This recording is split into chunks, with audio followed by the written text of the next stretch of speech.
Hi, I'm Dr. Anubhav Sangwan.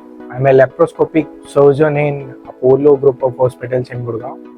So आज हम discuss करने जा रहे हैं what is appendix, what is appendicular pain, what is appendicitis, what is appendicular lump. ये एक सर्जिकल इमरजेंसी होती है जिसको यूजुअली सब कहते हैं अपेंडिक्स हो गया.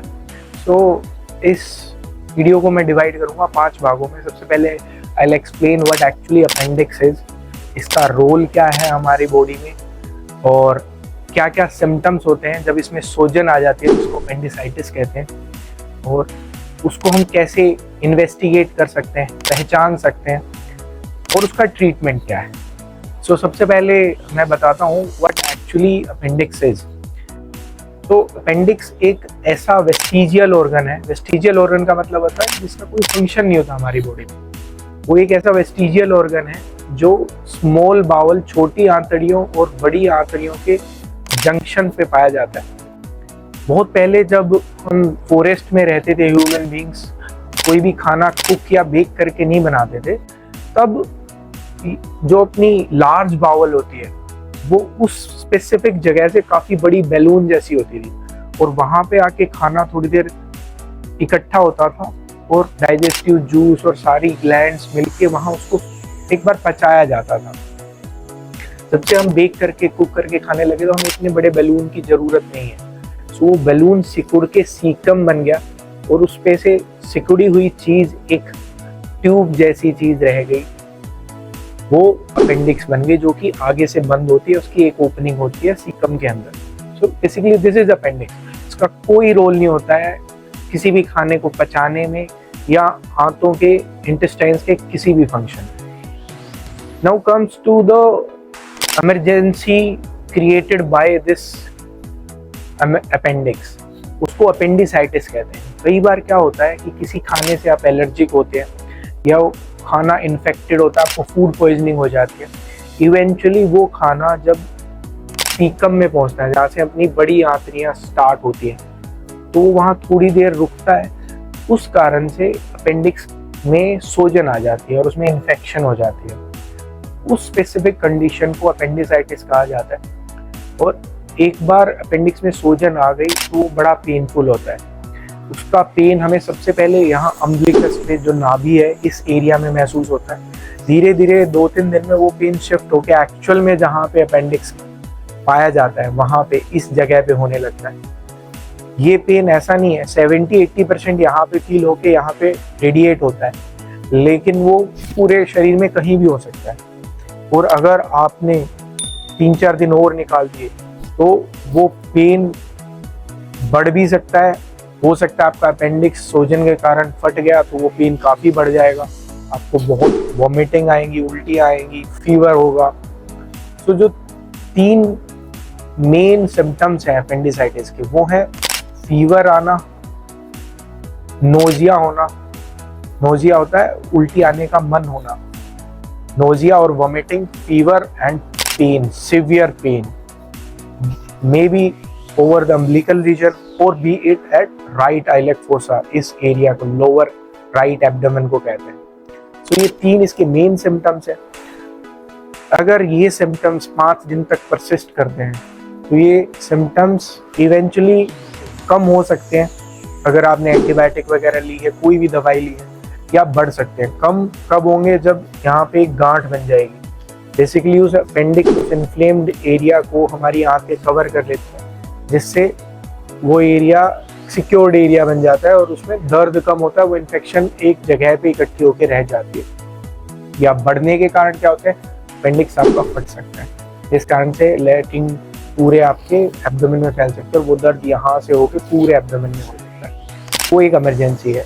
अगर अपेंडिकुलर लम्प बन गया तो आपको आइडियली प्रोटोकॉल वाइज सर्जरी के लिए नहीं जाना चाहिए. सिर्फ दवाइयों से ठीक करके 6 हफ्ते बाद सर्जरी के लिए प्रोसीड करना चाहिए. अगर फट गया तो immediately you have to go for surgery. तो ये सिम्टम्स होते हैं. अगर वो बढ़ते हैं 5 दिन के अंदर तो आपको डेफिनेटली सर्जरी के लिए जाना चाहिए. अगर वो कम होते हैं और यहाँ पे कोई आपको गांठ महसूस होती है, उसको अपेंडिकुलर लम्प कहते हैं, तो आप सर्जरी अवॉइड कर सकते हैं. बट अगर आपको पेन हुआ है लोअर एब्डोमेन में, अगर आप इन फीमेल्स पहला हमारा ऑप्शन होना चाहिए कि कोई रिप्रोडक्टिव ऑर्गन या नीचे जैसे यूट्रस, बच्चादानी, ओवरीज, इनकी सोजन हो सकती है। अगर आप मेल हैं तो सबसे पहले अपेंडिक्स का खतरा होगा। दूसरा, हमारे रीनल स्टोन या राइट साइड की किडनी में पत्थरी जो कि नीचे ट्रेवल कर जाए तो वो पेन भी उसके साथ हो सकता है। अब अगर आपको यहाँ पे पेन है तो हम कैसे पता लगाएंगे?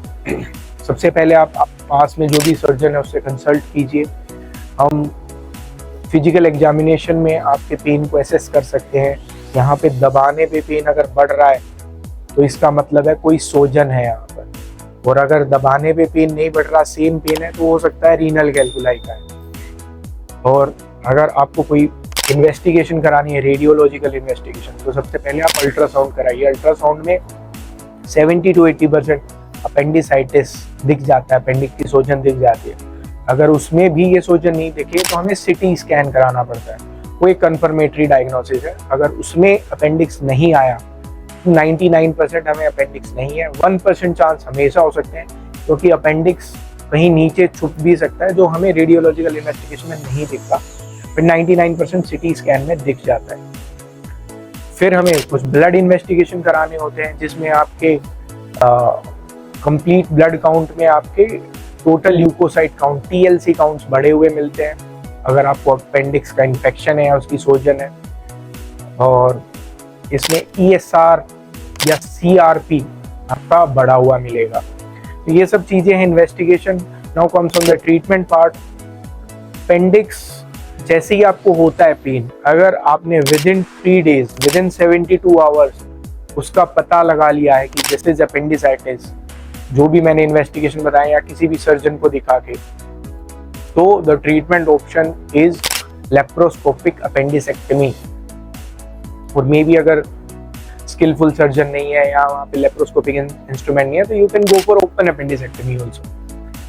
अगर 3 दिन से ज़्यादा हो गए आपके सिम्टम्स को और एंटीबायोटिक या कोई भी दवाई खाने से वो ठीक नहीं हो रहे और यहाँ पे कोई लंप बन गया है, तो फिर आपको मेडिकल मैनेजमेंट कंटिन्यू करना चाहिए और वो पूरी सोजन और वो जो पूरा लंप या स्वेलिंग है वो सब सबसाइड हो जाएगी। उसके बाद सर्जरी के लिए जाना चाहिए, बिकॉज जो वो अपेंडिकुलर लंप बनता है वो बेसिकली आपकी छोटी आंतें आपके अपेंडिक्स को घेर लेती हैं। तो अगर उसमें हम सर्जरी करने जाएंगे तो देर आर रिस्क कि आपकी छोटी आंतों में छेद हो सकता है, परफोरेशन हो सकता है। नाउ कम्स टू कि 6 वीक्स के बाद जब सेटल हो जाएगा तो हम पहले अल्ट्रासाउंड कराएंगे कि वो लंप डिसअपियर हो चुका है, अपेंडिक्स अब अलग से पड़ा है, उसको इंटरवेल अपेंडिसेक्टमी कहते हैं। और उसमें आपका ट्रीटमेंट ऑफ चॉइस होना चाहिए लेप्रोस्कोपिक अपेंडिसेक्टमी। अगर दवाइयाँ खाने के बाद भी आपके सिम्टम्स ठीक नहीं हो रहे हैं, 5 दिन हो चुके हैं, कोई लंप भी नहीं बना है या फिर लंप बन गया लेकिन आपको बहुत ज़्यादा पेन हो रहा है और पेन पूरे एब्डोमेन कैविटी में फैल रहा है, that means it's a perforated appendix. This is an surgical emergency. इसमें हमें ओपन सर्जरी के लिए जाना चाहिए क्योंकि हमें पूरी सफाई करनी पड़ेगी एब्डोमेन की। अगर स्किलफुल सर्जन है, जैसे कि आपको अपोलो और हमारे गुड़गांव में मिल सकते हैं, तो हम लेप्रोस्कोपिकली भी इसको कर सकते हैं। लेकिन अगर आप कहीं पेरीफ्री में है, स्किलफुल सर्जन नहीं है, गो फॉर ओपन अपेंडिकुलर सर्जरी। वो अच्छे से क्लीन कर देंगे, अगर कहीं परफोरेशन होगा तो अपेंडिक्स को निकाल देंगे। सो ये सब ट्रीटमेंट और मैनेजमेंट आपकी अपेंडिकुलर लंप अपेंडिसाइटिस को लेके है। बाकी कोई भी क्वेरी हो, आपको किसी भी तरह का इस तरह का अगर पेन महसूस हो, feel free to visit here in Apollo Gurgaon and get a consultation with me. Thank you so much.